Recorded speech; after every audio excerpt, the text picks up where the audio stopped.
This portion of the CU podcast is brought to you by Raycon and their everyday earbuds. Raycon is on a mission to prove that you shouldn't have to pay an arm and a leg for quality sound and essential smart tech listening features. It's a no BS product. Thanks to Raycon, you're paying half the price for the same, if not better quality, earbuds. Raycon doesn't outsource the design and development of their earbuds. Their small but mighty team of design audio engineers cut their teeth at brands like Bose and Peloton. Raycon stands by their products. They have an easy and free return guarantee and over 50,000 5-star reviews. The everyday earbuds have features like noise isolation, awareness mode. They have custom gel tips for a perfect, comfortable in-ear fit. They fit perfectly in my big ears, Ian. They're also water resistant. You can work out in them fine. And 8 hours of playtime for the everyday earbuds. I've had earbuds in the past that lasted less than an hour. Not an issue with the Raycon everyday earbud. Support the podcast. Click the link in the description box or go to buyraycon.com/cupodcast15 to get 15% off your Raycon purchase. That's 15% off your Raycon purchase by going to buyraycon.com/cupodcast15 or clicking the link in the description on YouTube.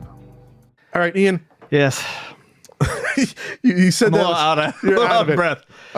Another Heritage Auctions signature video game auction happened. They do video game auctions almost every week, but signature once a month. I get the mailers, so I know they're coming. Once a month, they do like these are this is our primo collection this time out, and all the big hitters, the big name titles. I did the harrowing job of cataloging the biggest losers, but also a nice state of where things are at when you start to really dive in to the data here. And this comes of course on our heels last month, on the heels of us talking about the class action lawsuit curling against WADA and the collusion and Dennis Kahn's deposition. Go check out that video if you haven't.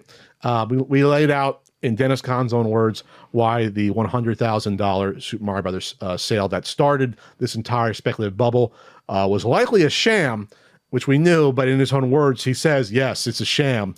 So go check it out here.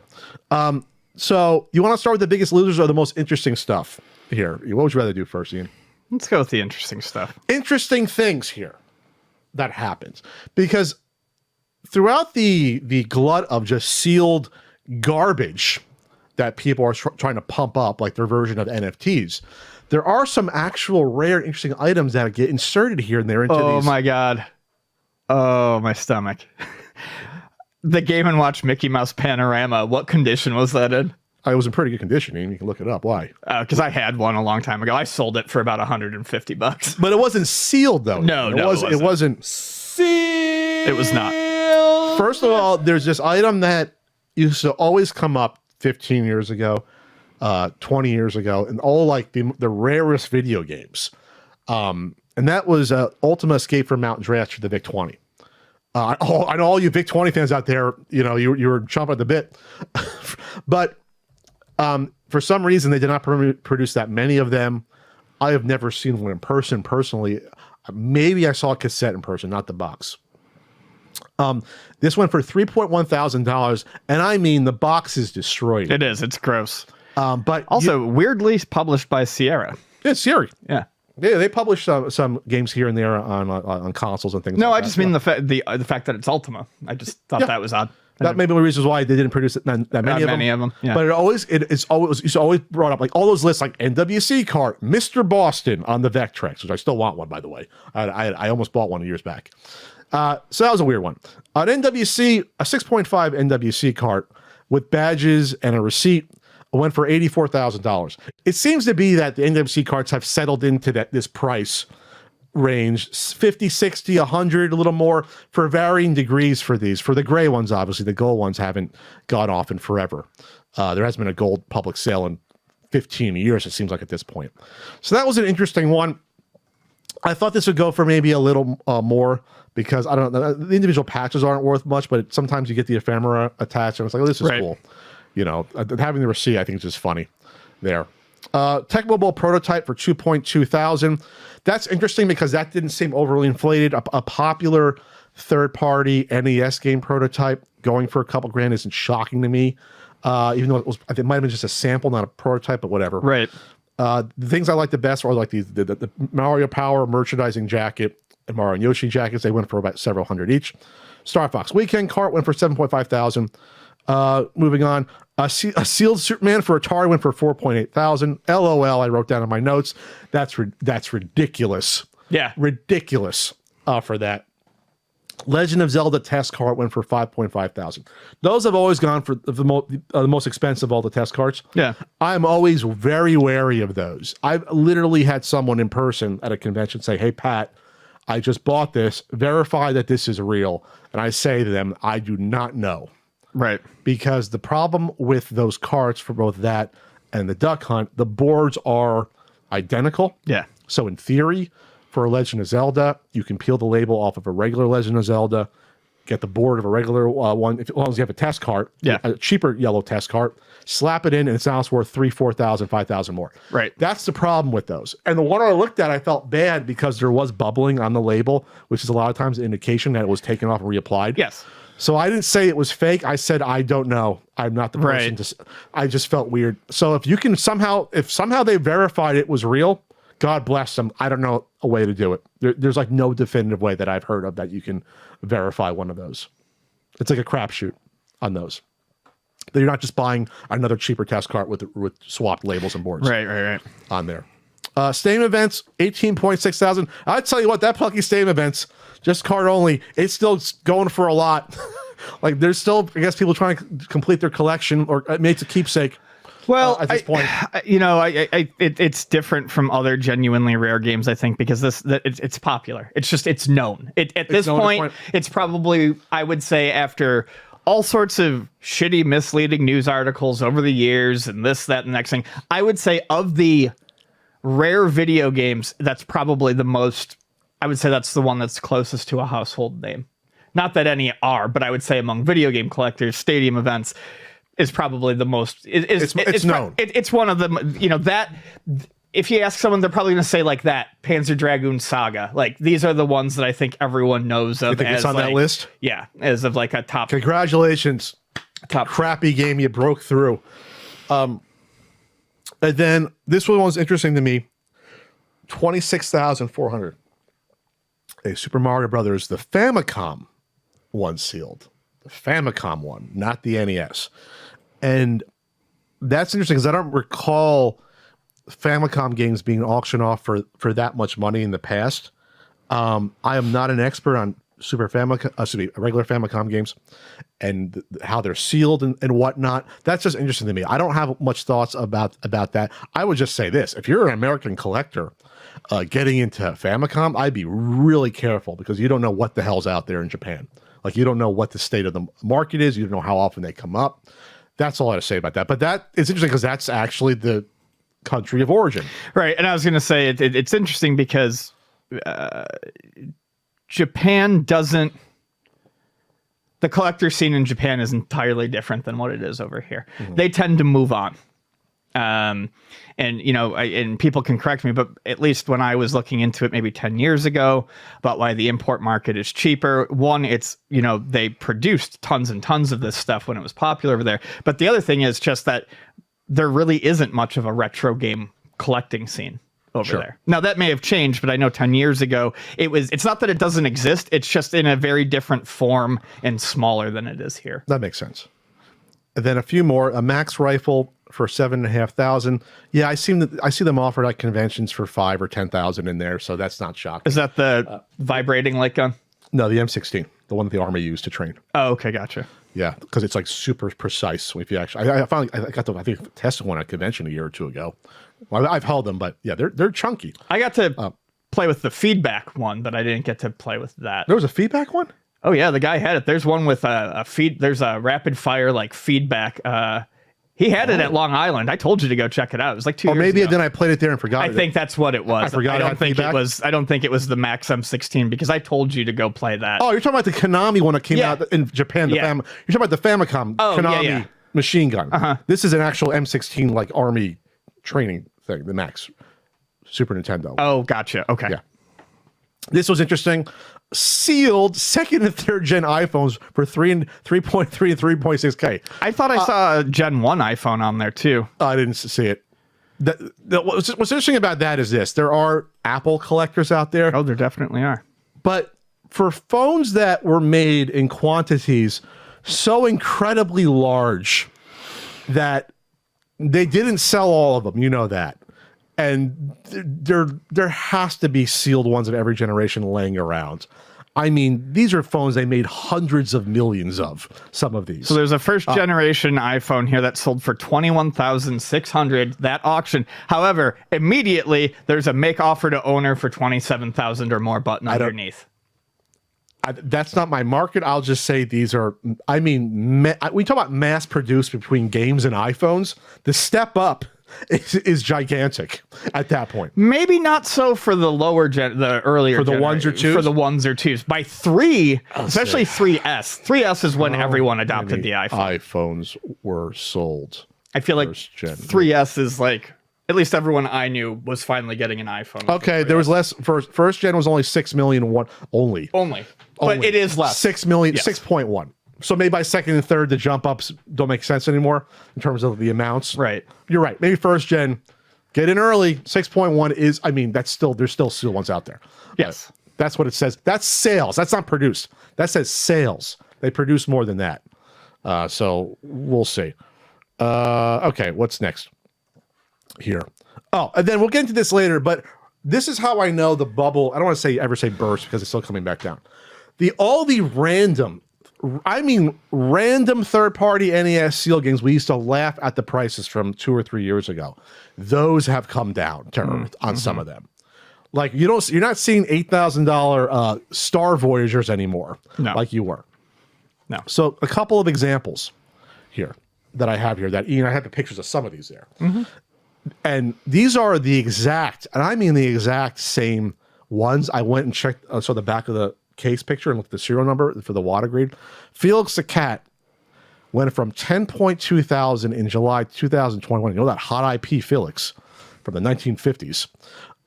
It went down to 2.4K past month. It's an 80% drop. 80% drop. And that's still, and I love that game. They gave it a positive review in a certain NES Guidebook. It's a fun game. It's not a $10,000 game. It's not a $2,000 game sealed. It's not a rare game.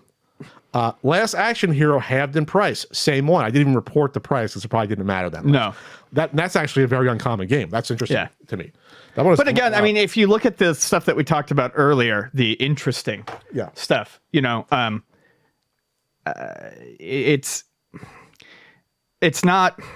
There's less risk taking. The stuff that is genuinely interesting goes for less than the fucking sealed, more common stuff. And that's always been the weird thing that's happened since the rise of sealed gaming to me, is that the genuinely rare things, yes, they're still expensive, especially for the average person, but compared to what people are getting for a fucking common game that just happens to be sealed in a box, it's insane to me that a Star Fox Weekend cart is 7.5K.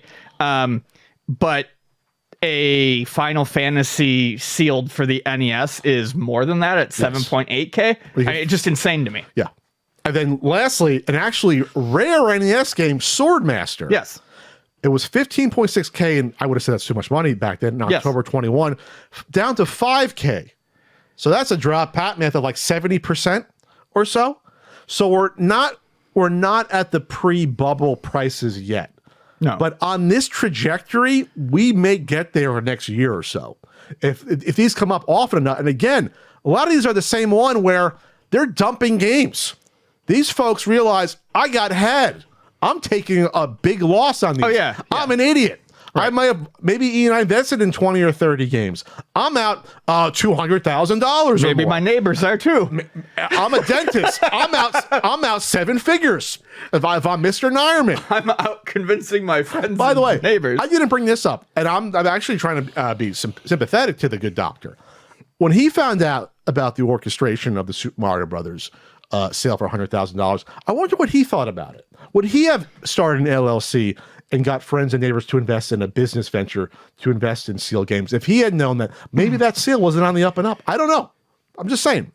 Just put it out there. Now let's get to the biggest losers here for this. Yeah. Big losers. Big losers, Ian. Big losers. The Legend of Zelda. So a 9.0 early production, not first production, early production in July, literally the height of this. When July 2021 was the $1.5 million Mario 64. That's when the sale happened to Collector's Universe of a lot of games. That was the watershed moment for this. So it went for $870,000 back in July 2021. An actual first production, 8.0, from October 2021. I'm not sure that's the one Danielle bought that she bragged about. $705,000 in October 2021. $705,000. Well, another one in the same condition, 8.0 first production, came up February, $288,000. Pat, that's a lot of money. Not when it was for $700,000 before. Right. It dropped more than 50%. And that's the thing. People, I think some people might look at these numbers and go, well, that's still a lot of money. It's like, you don't understand. People bought at the higher price. Yes. They can't, like, okay, sure. In general, that object is worth a lot of money, but that's a loss to them. And if another one comes up, it might be less than that when they realize the one before. That's what happens in some of these markets. It's an effect. It's like, there's no more FOMO. This is what happens. Next one is the Super Mario Brothers 2, which always beguiled me for one that went for so much money in terms of it being sealed, especially since it's not a game that has a legacy outside of its own insular game. You know, like I just think that's a funny one versus. What do you mean by that? Like it's its own, like Mario's dream. Like there was no other game made like that. Oh, sure. Yeah. They never like built off of Mario 2. Like it did 3 and 4 like are basically connected world to 3, you know? So a 9.8 plus first production. So this is like the top of the line. October 2021, $324,000.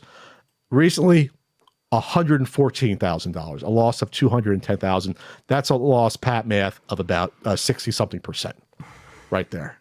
We're just talking people like losing it. I didn't even check to see if that one was the same copy. I think I might have, or maybe it wasn't. But that's like you are losing houses right now. Yeah, you are losing properties. Yeah, if you were stupid enough to use this as an investment, you are fucked. Super Mario Brothers 9.2 B plus sealed later production. Which okay. $40,000 to $8K. To $8K. Just wiping out the value. And that's going to dive even low. Now let's get to the Pokemon ones. So when we talked about this, I always thought it was funny because like the bubble was an increase in card collecting, sports cards and the Pokemons and things like that, along with these games that would come up in these auctions. It was probably almost like a lot of the same collectors were getting into both, not realizing that, you know, Game Boy games from the late 90s, early 2000s are not rare, even finding them sealed, you know, like what? And Game Boy Advance we're going to get to as well. So Pokemon Blue, 9.4 A++, extra plus, same copy. I checked the numbers, went from 96,000 at the peak, July 2021, down to 33.6, a loss of negative 62.4K. It's doing the math for me. That's probably about 65%. About. Yeah. And then the Pokemon Yellow halved in price from 18 to 9,000. When was that one initially sold? I didn't check. It might have been the same. Maybe it was the same person got them all. I didn't check in. I would just find a yellow going for, if it was 2021, I would find a yellow going for that much less than a blue to be odd. That's maybe it was a little bit later. Maybe it was like last year. Yeah, but still.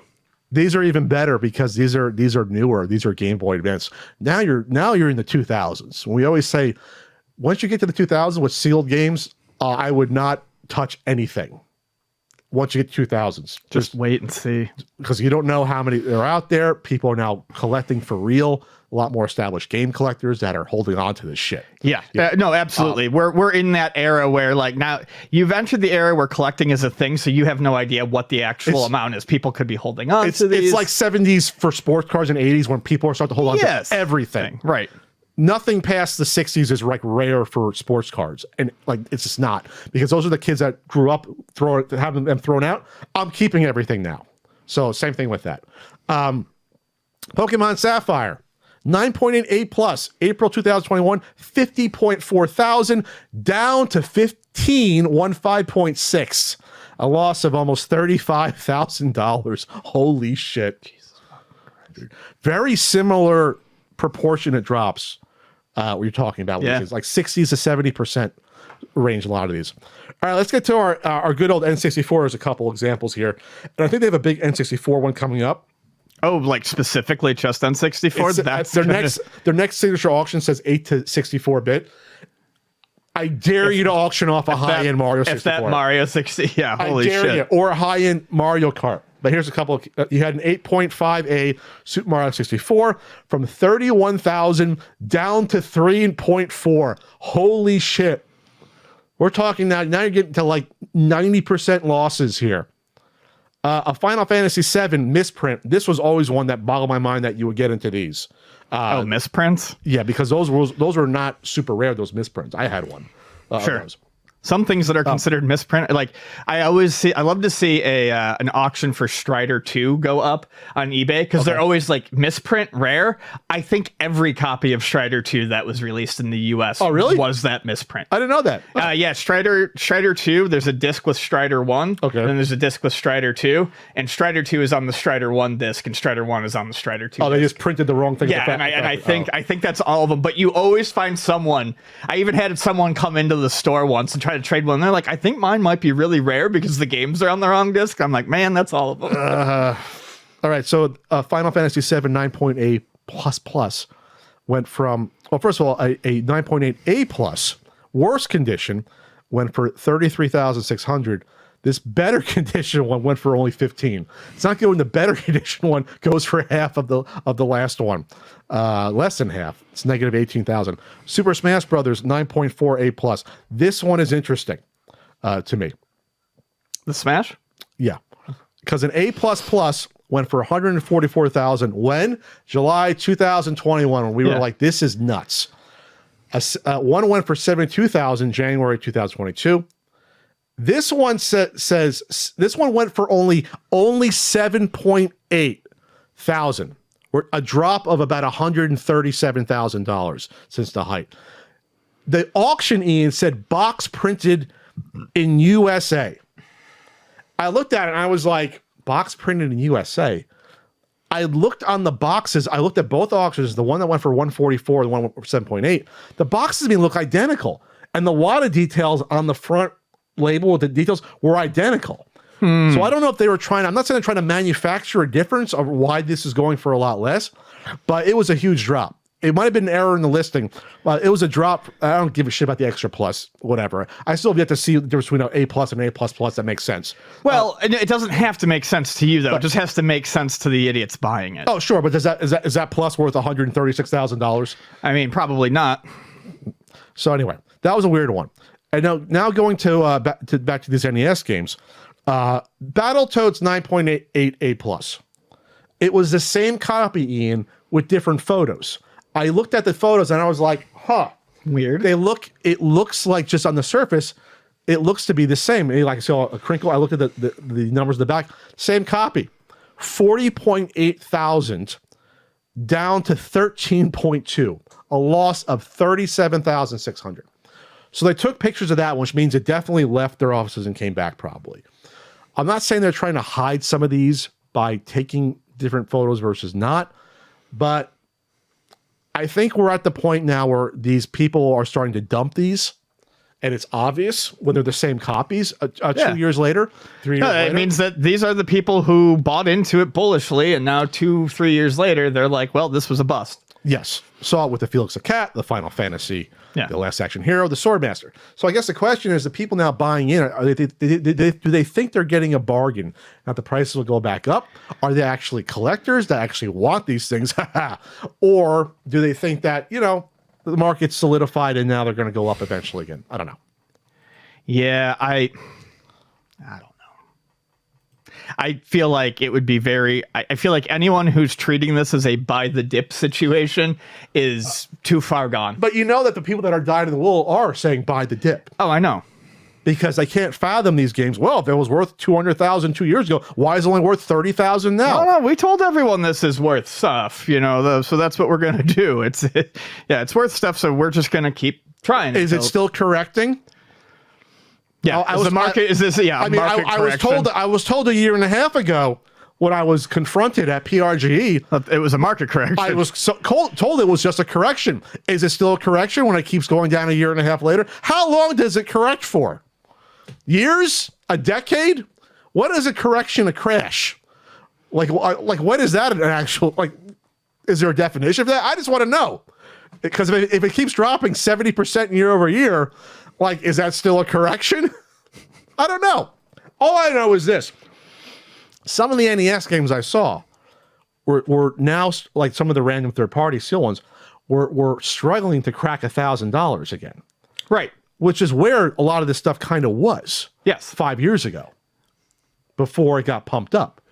Which is always back to the point of, seal games are interesting to the average collector, but so maybe they garner anywhere from 2 to 10 times over a complete in box, somewhere in that range, depending on, what I mean? Somewhere in that range, not 100 times, not 50, not 1,000 times. And I'm not saying that's happening for every single game, but we're starting to trend back in that direction for some of these because the sellers are getting out, and it's obvious they got taken for a ride. So, I don't know. It's like I said, the prices are still high enough that I think there are some people out there who can maybe be conned into thinking that buying a dip is a good idea. But I don't know. You have all of the people who initially started doing this, selling off their stuff. You're going to lose the cheerleaders. And once you lose the cheerleaders, then where's the interest supposed to come from?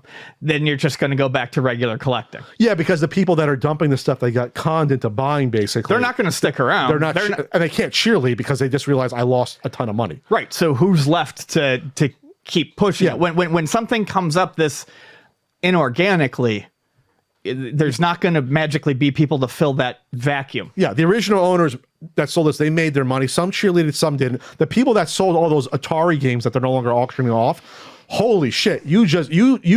You fathom money out of thin air. Yeah, selling worthless sealed Atari games for $10,000 each is still, to me, one of the most incredible things I've ever witnessed. It's kind of crazy. People losing money over entirely worthless Atari games that nobody wants. Yeah, I mean nobody. That's insane. That's gonna be funny once all those Spider-Man start being dumped. The Atari. Oh god, the entire Spider-Mans. Yeah. Did you actually look any of those up? They didn't auction a ton of Ataris. There was like less than 10.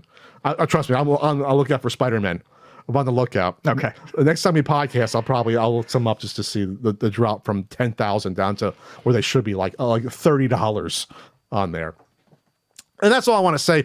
I'm going to editorialize this just a slightly little bit here. When the enthusiasm on the reporting side that we saw in 2019 and 20 and 21 on these exorbitant prices from major news outlets and games reporters, why are you silent now? Right. Why is there silence? Isn't this just as big of a story of a market tumbling into oblivion over the past, now you want to say 2 years at least? It's just been receding or saying, why is that not news? Why is that not in the interest to report that? Is it because you got fooled into reporting it originally being on the rise? You didn't ask enough questions. You didn't look into things. I just think it's a shame that you have such cheerleaders for these things that might have been, I don't want to say foolish to look away, but we're so caught up in the frenzy that now that reality sets in, they don't want to report on it at all. Yeah. I feel like if you're a reporter, you report both. I mean, if you're a reporter and you're reporting on something that you like and you report both the excitement, you should also report the failure. Yeah, and it's okay to say, hey, we were wrong. We were wrong, or we didn't look into this hard enough, because a reporter is supposed to report facts. They're not just supposed to regurgitate PR pieces. They're not supposed to regurgitate, what's in the best interest of the person talking to you. It was in the best interest of Dennis Kahn and Heritage Auctions to say, hey, that $100,000 Super Mario sale on the up and up, or hey, all these exploding prices, this seems all natural, and it's the market catching up to where comics were in like the past 20 years. Right. And if you do that without offering a counter voice, and this all drops now, and people literally losing 6 figures or 7 figures on these games and not reporting it, you're doing a disservice to yourself. That's all I'm saying. I don't want to call it individuals. You know who you are, but you're doing yourself a disservice because it doesn't harm the video game industry to ignore this. Well, actually, no, it does harm it. I say it didn't harm it when you didn't look into it to yourself, but now it's harming it because now it's all tumbling down. So, I don't know if I worded that correctly. I think it's going to come across. So there you have it. All right. Well, yeah, I don't know. I want to see where I wish I could fast forward and see where it is in a year. I don't think it's going to be higher. No, neither do I. I just think it would be fun to fast forward and see where it is in a year. I've never witnessed in real time before a market collapse. Like go from game worth $1,000. We'll just say Super Mario 64. We'll just say it's worth $1,000 sealed. That might have been even crazy 6-7 years ago. Now it's 1.5. And where is it going to drop back down to? We'll just see. We know. Okay, so the last one was 300,000 or so. So we'll see what it comes back down to.